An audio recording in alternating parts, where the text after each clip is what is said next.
लाडकी बहीण फक्त पोस्टरवरच सुरक्षित ठेवणारे केंद्र सरकार प्रत्यक्षात बहिणीची सुरक्षा करण्यात अपयशी ठरले आहे. बदलापूरमध्ये 2 लहान मुलींवर झालेल्या अत्याचारानंतर या सरकारला सत्तेत राहण्याचा कोणताही नैतिक अधिकार राहिलेला नाही. पोलिसांनी तक्रार दाखल करून घेण्यास विलंब केल्यामुळे हा जनआक्रोश उफाळून आला.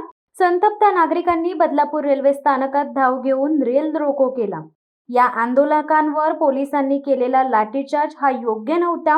हे आंदोलन फक्त आता बदलापूर पुरते मर्यादित राहिलेले नसून संपूर्ण महाराष्ट्रभर महाविकास आघाडीच्या माध्यमातून छेडण्यात येत आहे. बुधवार दिनांक 21 ऑगस्ट रोजी सकाळी 11 वाजता छत्रपती शिवाजी महाराज अश्वारूढ पुतळ्यासमोर महाविकास आघाडीच्या वतीने जनआंदोलन करण्यात आले. हे जनआंदोलन उद्धव बाळासाहेब ठाकरे गटाचे रायगड जिल्हा प्रमुख शिरीषदादा घरत, माजी आमदार बाळाराम पाटील व महाविकास आघाडीचे नेते यांच्या नेतृत्वाखाली करण्यात आले. ज्या सफाई कर्मचाऱ्यांनी हे दुष्कृत्य केले त्याच्या विरोधात जोरदार घोषणाबाजी करून निषेध व्यक्त करण्यात आला. यावेळी शिवसत्ता टाइम्स न्यूज चॅनलशी बोलताना शिरीषदादांनी सांगितले की स्त्री अत्याचाराच्या किंकाळ्या काही थांबायला तयार नाहीत. या घडलेल्या घटना म्हणजे राज्याच्या गृह खात्याची लक्तरे आहेत. शिंदे फडणवीस सरकारच्या राज्यात लाडक्या बहिणींच्या लाडक्या लेकी देखील सुरक्षित नाहीयेत. या आंदोलनाला रायगड शिवसेना जिल्हा प्रमुख शिरीषदादा घरत, माजी आमदार बाळाराम पाटील, पनवेल नगरपालिकेचे माजी नगराध्यक्ष जयम म्हात्रे, कृषी उत्पन्न बाजार समितीचे सभापती नारायण घरत, काँग्रेसचे रायगड जिल्हा अध्यक्ष सुदाम पाटील, शिवसेना पनवेल तालुका प्रमुख रामदास पाटील, काँग्रेसचे पनवेल तालुका जिल्हा अध्यक्ष श्रुती म्हात्रे, शिवसेना नेत्या लीना गरड, पनवेल अध्यक्ष हेमराज म्हात्रे, पनवेल तालुक्यातील महाविकास आघाडीचे नगरसेवक, कार्यकर्ते, पदाधिकारी मोठ्या संख्येने उपस्थित होते.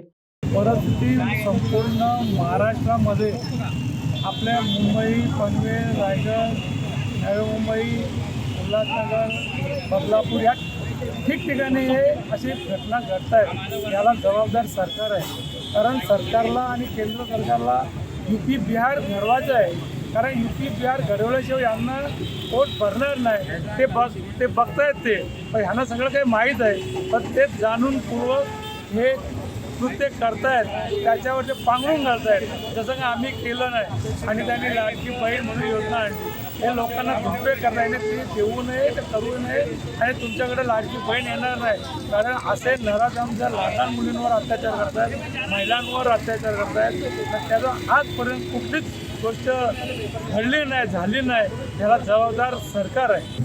हा प्रशासनानं दुर्लक्ष करणं, त्यांना माहीत त्यांच्याकडे आता इव्हेंट काय आहे, सांगण्यासारखं काय आहे, सांगण्यासारखं ते करू शकत नाही. त्यांना इलेक्शन महत्त्वाचं आहे. त्या इलेक्शनासाठी यांचाही कृत्य काय झालं आहे, सरकारला पैसा मिळतोय, ह्या नेत्यांना पैसा मिळतोय, मंत्र्यांना पैसा मिळतोय. त्यांनी वारेमाप शाळा काढलेल्या आहेत नवी मुंबईमध्ये, संपूर्ण महाराष्ट्रामध्ये. कारण ज्या सरकारी गव्हर्नमेंट शाळा आहेत यांच्याकडे यांचं दुर्लक्ष आहे आणि हे दुर्लक्ष करण्याचं काम महिन्याला येणारा पैसा आहे हेच ते शिक्षण अधिकारी वगैरे सगळे मंत्री ते खात आहेत. आणि याच्याकडं आपल्याला माहिती आहे, आज आपलं मुलं शाळेत शिक्षणासाठी गेले, ही भरायला पैसे नाहीत. शेवटी नाही इलाजानं सरकारी ज्या शाळा आहेत, जिल्हा परिषद शाळा आहेत, त्या शाळेमध्ये आपले गरीब लोक टाकत आहेत आणि सर्व श्रीमंत लोक या मोठ्या मोठ्या शाळेमध्ये, दिल्ली बोर्डासारख्या ह्या शाळा आहेत, या शाळेमध्ये टाकत आहेत. त्यांच्याकडे पैसा आहे आणि हे सरकारला माहीत असताना जाणूनपूर्वक आज लोकांना शिक्षणासाठी सुद्धा वंचित केलेलं आहे आणि हे कृत्य करण्याचं काम त्याच्या माध्यमातून होतं. आणि खऱ्या अर्थानं या साऱ्याचा आपण जर विचार केला तर काल अकोल्यामध्ये प्रकार उघडकीला आलेला आहे, लातूरमध्ये आलेला आहे, नाशिकला आलेला आहे. सारं का होतं तर कुठंतरी गुन्हेगारांना या ठिकाणी कव्हर दिलं जातं आहे, संरक्षण दिलं जातं आहे.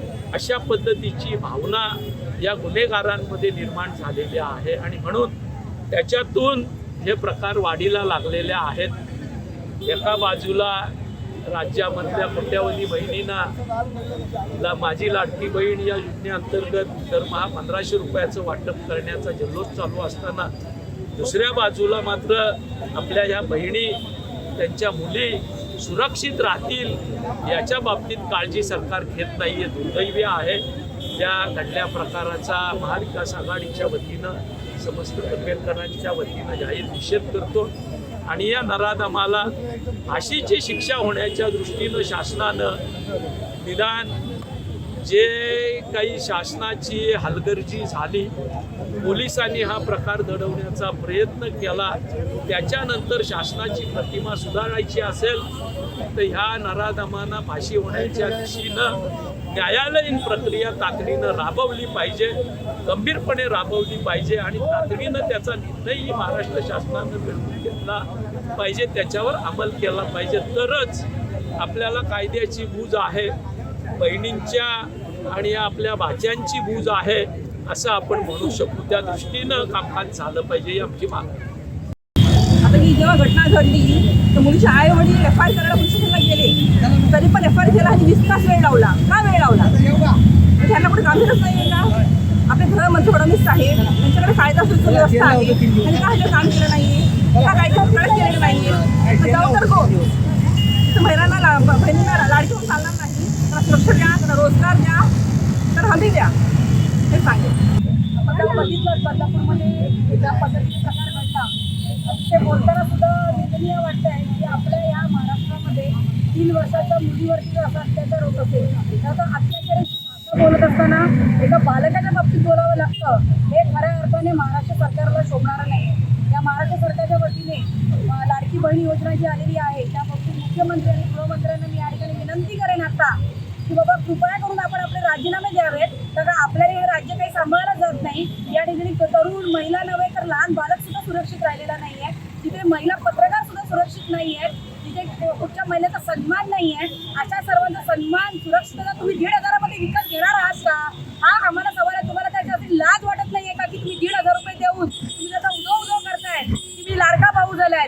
त्या कुठे गेल्या राख्या ज्या तुम्ही मिरवल्या त्या दिवशी की एवढ्या हजारो महिलांनी आम्हाला राख्या बांधल्या आणि तुम्हाला राख्या बांधल्या म्हणून आमची सुरक्षितता आली आहे का?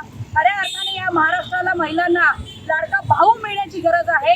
मुख्यमंत्री म्हणून, गृहमंत्री म्हणून जबाबदार, ज्याला महिलांची सुरक्षितता, महिलांचा सन्मान कळतो अशा व्यक्तीची गरज आहे. मला असं वाटतं की आता या सर्व लाडक्या बहिणींची एकच मागणी आहे की गृहमंत्र्यांनी आणि मुख्यमंत्र्यांनी तातडीने राजीनामा द्यावेत आणि आमच्या सुरक्षिततेसाठी योग्य त्या हातामध्ये सरकार द्यावं, एवढीच या शिवसत्ता टाइम्ससाठी दत्ता मोकल पनवेल.